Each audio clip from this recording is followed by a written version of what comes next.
श्री जगन्नाथ जी। कैसी महिमा! जगन्नाथ जी की ध्वजा में सूर्य और चंद्र दोनों विराजमान हैं। आप ध्वजा का दर्शन करोगे तो उसमें सूर्य का भी दर्शन है, चंद्र का भी दर्शन है। बोले चंद्रमा को क्यों धारण करते हैं? सूर्य प्रकाश का प्रतीक है, सूर्य को धारण करें। ठाकुर जी चंद्रमा को धारण करते हैं, तो इसका भी वैष्णव जन इतना सुंदर तर्क देते हैं। बोले भैया, जगन्नाथ जी से उनकी गृहिणी लक्ष्मी रूठी रहती है हमेशा, और गृहिणी है ही वो जो रूठी रहे। तो लक्ष्मी जी रूठी रहती हैं, तो हमारे जगन्नाथ जी कुछ ना कुछ प्रयत्न करके उनको मनाते रहते हैं, उनको रिझाते रहते हैं। अभी रथ यात्रा के प्रसंग में आप लोगों ने शायद सुना हो, जब रथ लौट करके वापस आता है गुंडीचा से, तो मुख्य जगन्नाथ मंदिर के कपाट बंद हो जाते हैं, और कपाट बंद होते नहीं है, लक्ष्मी जी कर देती हैं। और फिर लक्ष्मी जी का प्रतिनिधि करते हुए उनके पुजारी जी सब ऊपर से जगन्नाथ जी को रथ में देखते हैं। अच्छा, बलराम जी अंदर चले गए, सुभद्रा जी रह गई, जगन्नाथ जी अकेले बैठे रहते हैं रथ पर। लक्ष्मी जी रूठ गई, बोले तुम हमको लेकर के नहीं गए हैं, अपनी मौसी के घर गए, हमको छोड़ गए यहीं पे अकेले, और गए तो गए, लौट के आए हो तो हमारे लिए लेके क्या आए हो? बताओ, आप गए तो हमारे लिए क्या लाए? तो फिर जगन्नाथ जी रसगुल्ला का भोग दिखाते हैं नीचे से, आपके लिए रसगुल्ला लेकर के आए। बहुत सारे लोभ देते हैं, लक्ष्मी द्वार नहीं खुलती, जैसे ही रसगुल्ला दिखाते हैं जगन्नाथ जी, सो ही द्वार खुल जाते हैं, लक्ष्मी प्रसन्न हो जाती। तो लक्ष्मी जी को खुश करने के लिए जगन्नाथ जी कुछ ना कुछ करते रहते हैं। अब लक्ष्मी जी रूठी बैठी किसी बात से, जगन्नाथ जी ने मन बनाया क्या करें। तो जैसे समुद्र से उत्पन्ना है लक्ष्मी, वैसे ही समुद्र से उत्पन्न है चंद्रमा, माने भगवान के साले साहब हैं। दुनिया के लोग साले साहब को घर में बुलाते हैं, उनका प्रेम से खूब आदर सम्मान करते हैं, लेकिन ठाकुर जी ने तो अपने साले साहब को सिर पर ही बिठा रखा है।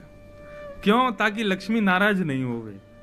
और कभी नाराज होती भी है ना लक्ष्मी, तो ठाकुर जी यूं ही देखने लगते हैं, और जैसे ही ठाकुर जी ऊपर देखते हैं तो लक्ष्मी कहते ऊपर क्या देख रहे हो? बोले तुम देखो। अच्छा, अरे मेरा भैया बैठा। नहीं, मैं तो ऐसे ही कह रही थी, आप नाराज मत होना। वो अपने भैया को जब देखती है कि ऊपर बैठे हैं तो नाराज कम होती है। इसलिए ठाकुर जी के ध्वजा पर एक विनोद भाव है। ये शास्त्रीय बात तो बहुत सारी होंगी। शास्त्रीय बात तो यही है कि भाई पूरे विश्व को निशा में प्रकाश चंद्रमा देता है और दिन में प्रकाश सूर्य देता है, वो दोनों भी जिनके अधीन हैं वो श्री जगन्नाथ। पर इसका एक विनोद भाव ये कहता है, ठाकुर जी ने लक्ष्मी जी को प्रसन्न करने के लिए अपने साले साहब को ऊपर बैठा रखा। देखो ऊपर देख लो, ज्यादा नाराज होंगी तो फिर उनको नेक फेंक देंगे नीचे उतार के हम, तो इसलिए लक्ष्मी थोड़ी शांत बैठी रहती है। तो ऐसे ये भाव भी संत जन सुनाते हैं। जगन्नाथ जी लक्ष्मी को प्रसन्न रखने के लिए ऐसे अपने ध्वजा पर चंद्रमा जी को विराजमान करते हैं। तो चर्चा चल रही थी रूप और स्वरूप। भगवान के स्वरूप बहुत सारे हैं। भक्त ने जिस भाव से ठाकुर जी को पुकारा, ठाकुर जी वैसे हो गए। अब आप स्वरूप की बात करेंगे ना, तो मैं हो सकता है 7 दिन केवल स्वरूपों पे ही बात करता रहूं।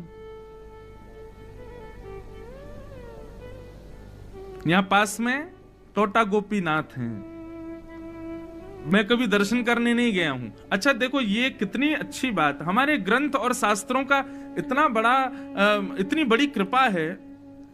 आप भले शरीर से किसी स्थान का दर्शन करने मत जाओ, लेकिन उस स्थान के बारे में पढ़ भर लो, आपका मन उस स्थान का दर्शन कराएगा। कई बार कई लोग जगन्नाथपुरी नहीं गए, लेकिन कथा में जगन्नाथ जी की महिमा सुनते हैं तो उनको जगन्नाथ जी प्रत्यक्ष अनुभव हो जाते हैं। और फिर उसके बाद जब वो लोग आते हैं ना तीर्थ में, तो उनको यहाँ कमियां नहीं दिखाई देती, यहाँ ये कमी है या ये कमी, उनको सब अच्छा ही अच्छा दिखता। क्यों? क्योंकि पहले शास्त्रों के प्रमाण से उन्होंने सुन लिया है। बहुत सावधानी से सुनना है। तो पास में एक टोटा गोपीनाथ,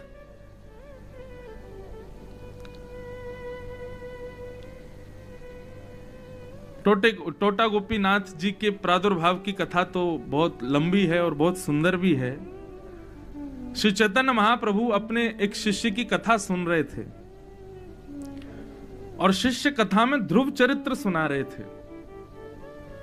तो ध्रुव चरित्र सुनाते हुए ध्रुव जी के प्रसंग में आता है कि भगवान उनको अंतस्थ में दिख रहे थे, शंख चक्र गदा पद्मधारी चतुर्भुज नारायण हृदय में दिखाई दे रहे थे ध्रुव जी को।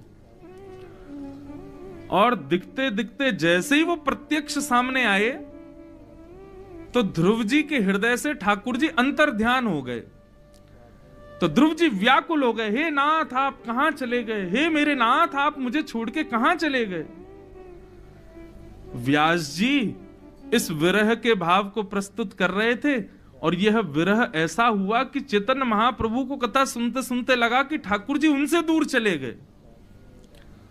तो चैतन्य महाप्रभु जिस स्थान पर बैठे थे, जिस जगह पर बैठे थे, उसी जगह को ऐसे खोजने लगे, खोदने लगे भाव में, हे नाथ आप कहां हो, हे नाथ आप कहां हो। वहां मिट्टी थी, घास थी, सबको उखाड़ने लगे।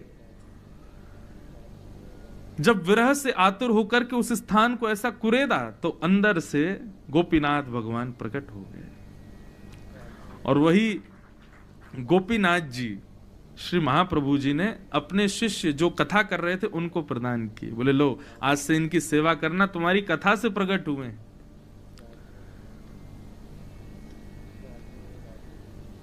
सेवा करने लगे। एक दिन समाचार मिला उस शिष्य को कि श्री महाप्रभु जगन्नाथ जी में विलीन हो गए, महाप्रभु जी श्री जगन्नाथ जी में ही समाहित हो गए।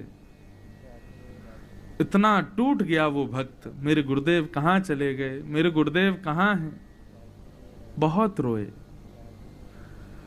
स्थिति ये हो गई कि इतना विरह हुआ कि विरह के कारण धीरे धीरे उनकी कमर झुक गई।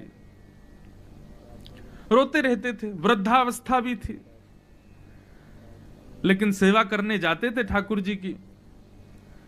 अब कमर झुक गई तो सेवा तो करते थे, लेकिन हाथ पूरा ऊपर तक नहीं जाता था। ठाकुर जी के माथे की जगह नाक पे चंदन, गाल पे चंदन, होठ पे चंदन ऐसे लगता था। दर्शनार्थी आके बताते, बोले अरे पुजारी जी देखो आपने आज ठाकुर जी की नाक पे चंदन लगा दिया, ठाकुर जी के मुख पे चंदन लगा दिया। तो मन में विचार करने लगे अब मेरे से सेवा हो नहीं पाती ठाकुर जी की। तो एक पुजारी जी रख लिए और बोले हम तुमको महीने का वेतन देंगे, तुम ठाकुर जी की सेवा करो। ऐसा एक पुजारी जी से उन्होंने कहा। रात्रि में जैसे सोए तो भगवान उनके स्वप्न में प्रकट हो गए, रोने लगे और रोते हुए बोले हम किसी पुजारी से स्पर्श नहीं, हम आपके लिए प्रकट हुए थे, हमको आपकी सेवा चाहिए, हम इसीलिए आए थे और आप गलत कर रहे हो, आप हमको किसी पुजारी के हवाले कर रहे हो। बोले नाथ मैं तो आपके भले के लिए कर रहा हूं, मुझसे श्रृंगार नहीं हो पाता, कमर झुक गई है, बूढ़ा हो गया हूं, इसलिए एक पुजारी को रखा है ताकि आपकी सेवा करे। ठाकुर जी बोले चाहे नाक पे लगे, ठोड़ी पे लगे, हमको आपके हाथों से ही चंदन लगवाना है, हम नहीं पुजारी से सेवा करवाएंगे। बोले ठीक है भगवान जैसी आपकी इच्छा, अब क्या करें। मन में बड़े उदास, लेकिन रात्रि सोए, प्रातः काल उठ करके स्नान करके जैसे ही मंदिर में प्रवेश किया तो क्या देखा, उनका हाथ ऊपर नहीं जा पा रहा था तो त्रिभंग ललित ठाकुर जी नीचे बैठ गए और ऐसे आलती मार पाल के बैठे और ऐसे बंशी लेकर के हाथ में। बोले अब करो श्रृंगार, अब तुम नीचे ही बैठ गए, अब तो तुम्हारा हाथ आ जाएगा माथे तक। टोटा गोपीनाथ, ये ठाकुर जी का रूप नहीं है, ये स्वरूप है। स्वरूप हमारे भाव से ठाकुर जी कैसा भी धारण कर सकते हैं। पंढरपुर में एक पुंडलीक नाम के भक्त के लिए ठाकुर जी कमर पर हाथ रख के खड़े हैं। हमारे वृंदावन में बिहारी जी, राधा वल्लभ जी, राधा रमन जी, सब जगह त्रिभंग ललित ठाकुर जी खड़े हैं। श्री जगन्नाथ में भुजा आगे करके, मानो मेरा कोई वैष्णव भक्त आए तो उसके लिए मानो अपनी भुजाएं खोल करके खड़े हैं कि आओ मेरे हृदय से लग जाओ, इस भाव से खड़े हैं। स्वरूप अनेक हैं, अनगिनत हैं ठाकुर जी के, लेकिन इन समस्त स्वरूपों के रूप केवल 3 हैं, सत्य, चित्त और आनंद। वह सत्य द्वारिकाधीश भी हैं, जगन्नाथ जी भी हैं, बद्रीनाथ जी भी हैं, श्रीनाथ जी भी हैं, वृंदावन बिहारी लाल भी हैं, वही चैतन्य जगन्नाथ द्वारिका सब हैं, वही आनंद सबके भीतर है। क्षमा कीजिएगा, आपको द्वारिका जाने में, द्वारिकाधीश के दर्शन में ज्यादा आनंद आ रहा है, जगन्नाथ जी में कम आ रहा है, तो आपकी दृष्टि में भेद है, आपकी भक्ति में भेद है। हमारी माता जी हमसे इतनी परेशान रहती हैं, क्यों? हम जहां जाते हैं वहीं के ठाकुर जी की एक प्रतिमा घर ले आते हैं और कहते हैं अब इनकी सेवा करेंगे। मैया कहती है घर कम तीर्थ ज्यादा लगता है।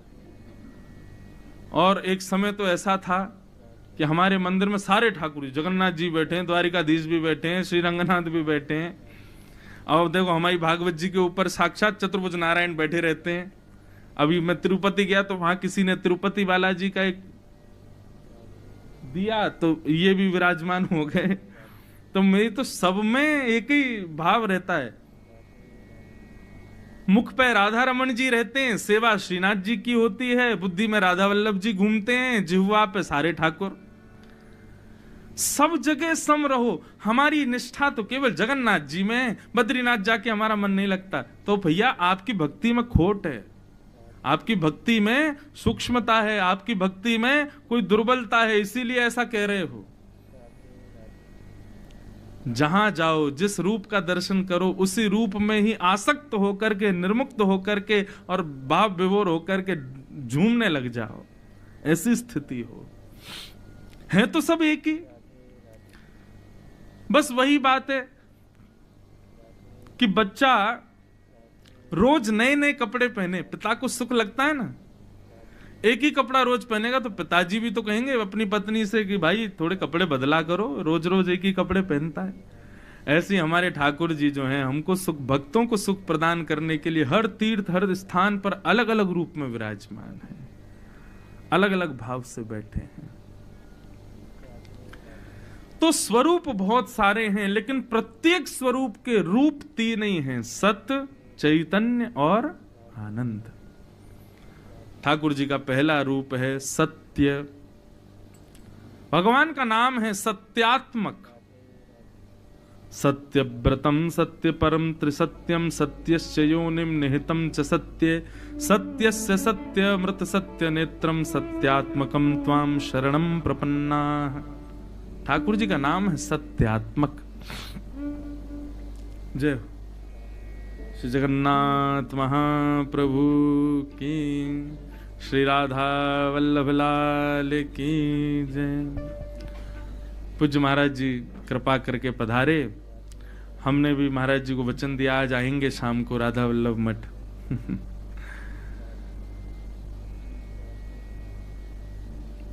महाप्रभु की जय। बहुत सावधानी से सुनो।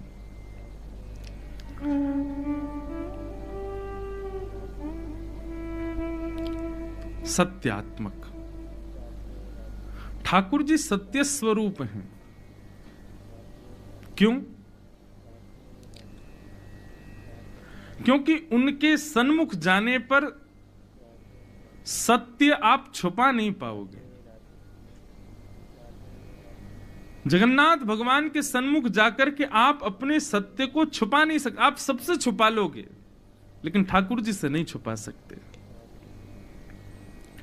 मेरे सामने आप झूठ बोल जाओगे, अपने किसी रिश्तेदार के सामने झूठ बोल लोगे, लेकिन हमारे जीवन में कुछ लोग ऐसे होते हैं, उनके सामने हम चाह करके भी झूठ नहीं बोल सकते। और उन लोगों में गुरु प्रधान होते हैं, गुरु के सामने झूठ नहीं बोला जाता। कई बालक होते हैं, वो अपने माता पिता से झूठ नहीं बोल पाते। उनके साथ के मित्र वो कहते हैं कि भाई घर में ऐसा बोल दो ना। बोले भाई यार माता पिता के सामने झूठ नहीं बोल पाता मैं। कई लोग ऐसे होते हैं। लेकिन बंधुओं, ठाकुर जी का रूप तो ऐसा है, उनके सामने कोई असत्य बोल ही नहीं सकता, सब सत्य ही बोलेंगे। ठाकुर जी के सामने कोई अपने सत्य को छुपा नहीं सकता, सब सत्य प्रकट करते हैं। इसलिए वो सत्य स्वरूप में है, सत्यात्मक। ठाकुर जी का दूसरा स्वरूप है चैतन्य। भगवान को कभी जड़ मत मानो। ठाकुर जी मूर्ति हैं। अब यहां जगन्नाथपुरी में आप जाओगे, यहां दारू ब्रह्म काष्ठ के हैं, ठाकुर जी लकड़ी के हैं, लेकिन उनके प्रति दारू भाव रखना, काष्ठ भाव रखना, लकड़ी का भाव रखना, ये बहुत बड़ा अपराध है। नहीं, साक्षात भगवान है, साक्षात पुरुषोत्तम है।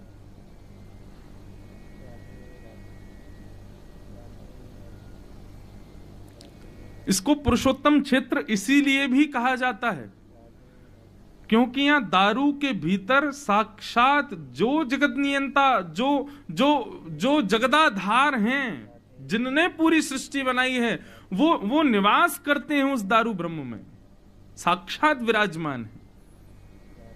इसलिए पुरुषोत्तम क्षेत्र कहा गया। तो उनको कभी काष्ठ का, अष्ट धातु का, लोहे का, सोने का, चांदी का ऐसा कभी नहीं मानना है। वो साक्षात भगवान है। उनके प्रति चैतन्य भाव रखो, जड़त्व नहीं रखना है। ये भगवान का दूसरा रूप है। पहला सत्य, दूसरा चैतन्य और तीसरा आनंद। ठाकुर जी आनंद स्वरूप हैं। जो आनंद वृंदावन बिहारी को देखने में आता है, वही आनंद श्री जगन्नाथ जी को देखने में आता है। हम तो कहीं अन्य वृंदावन के अलावा कभी दर्शन करने जाते हैं तो हम तो ब्रजवासी ठाकुर जी से उसी भाव में बात करते हैं, वाह लाला यहां बैठो है, आनंदते हैं, ऐसे भुजाने उठाए के बैठो है, बड़े बड़े हंडीन में भर के दाल भाती खातो रहे 24 घंटा, पेट ना खराब होवे तेरो। मां द्वारिकाधीश में, हाँ वाह भैया हमारे यहाँ तो गैया न चरावे, यहाँ राजा धीराज बन के बैठो है। बद्रीनाथ गए, बद्रीनाथ में तो तुम्हारा तपस्वी बन के बैठे हैं ठाकुर जी। हमने कही, मैंने लाल जी, मैंने कि जो वही तपस्या छचिया भर छाछ पे नाच नचायो। मैंने कि जो कन्हैया हमारे वृंदावन में गोपी के लाला मक्खन खाएगो? हाँ खाऊंगा। पहले बंदर की तरह खो खो करके दिखा। तो ठाकुर जी खो खो करते हैं, किस लोभ में? मक्खन मिलेगो खावे को। और मैंने कहा ये वही परमात्मा यहां पर तपस्या कर रहे हैं, वही परमात्मा यहां पर तप कर रहे हैं।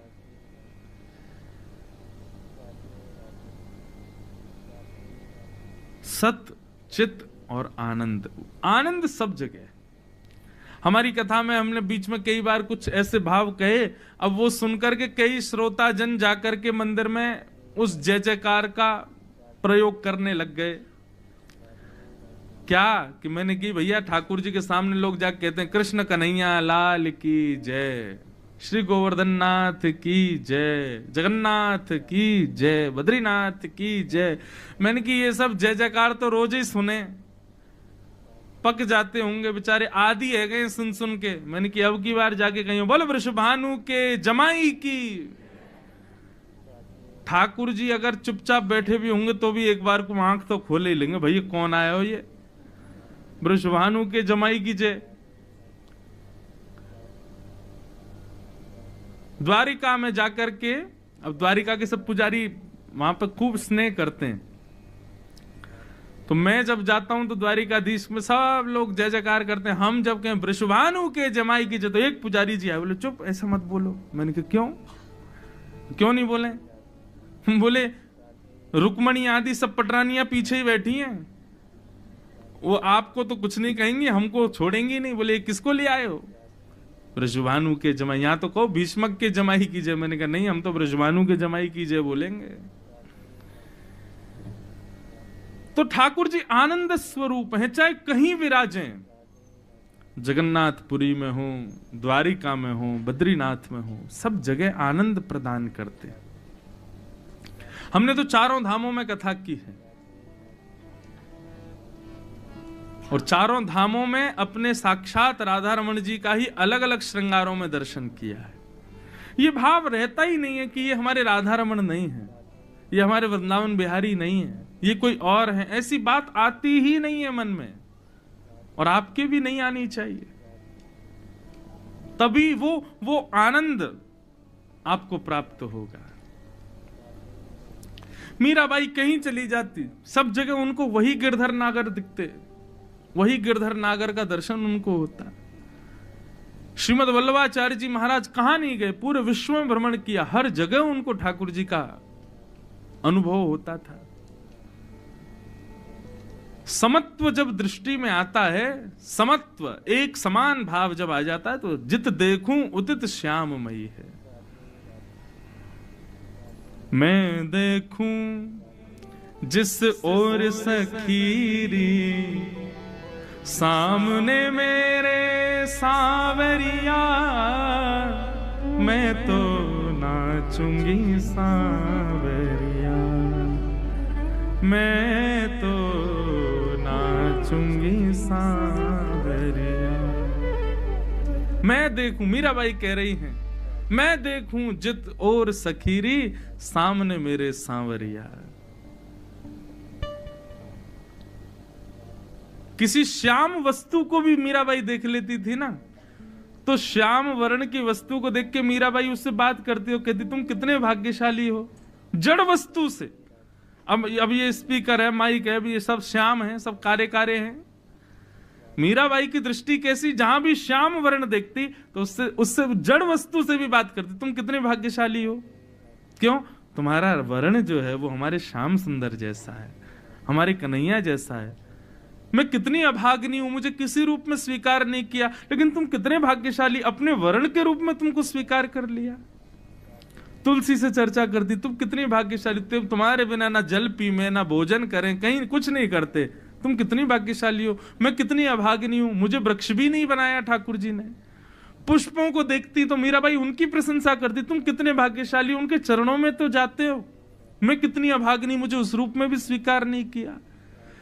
बहती हुई नदी को देखते कहती तुम कितने भाग्यशाली हो, तुमसे स्नान करते हैं, मुझे तो उसमें भी स्वीकार। सबको श्रेष्ठ मानती, सब जगह कृष्ण संबंधी भाव रख करके मीराबाई सब में कृष्ण को देखती थी। इसलिए जहां जाती, जिस रूप में, जिस भाव में जाती, आनंद में ही रहती मीराबाई।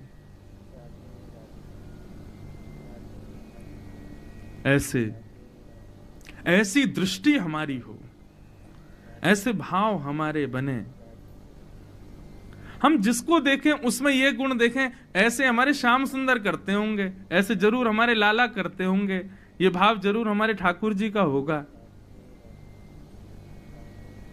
एक बार मैं कहीं जा रहा था तो लोग बाग अमूमन क्या होता है, ऐसे प्रणाम करते हैं, चरण छूते हैं, मुझे स्वीकार कम है।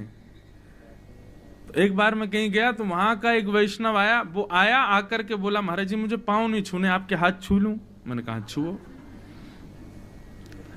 अच्छा देखो, मैंने कहा ठीक है लो हाथ छुओ। उसने हाथ पकड़े और वो ऐसे ऐसे दबाने लगे, ऐसे ऐसे दबावे। मैंने कहा क्या कर रहे हो? बोले दुनिया पांव दबाती, हम हाथ दबा रहे हैं। मैंने कहा क्यों?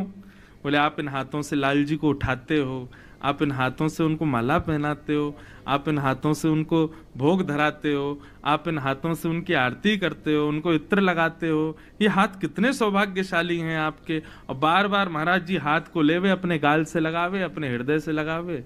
और उसके भाव देख करके मेरा मन बिल्कुल नहीं किया कि मैं हाथ पीछे करूं। मैंने ले भैया और लगा ले। ऐसे भाव सबके हो जाएं तो कहां पहुंच जाएं हम लोग। सबके कहां बन पाते हैं ये भाव। ठाकुर जी आनंद स्वरूप हैं, लेकिन उस प्रकार का भाव तो हम लाएं कि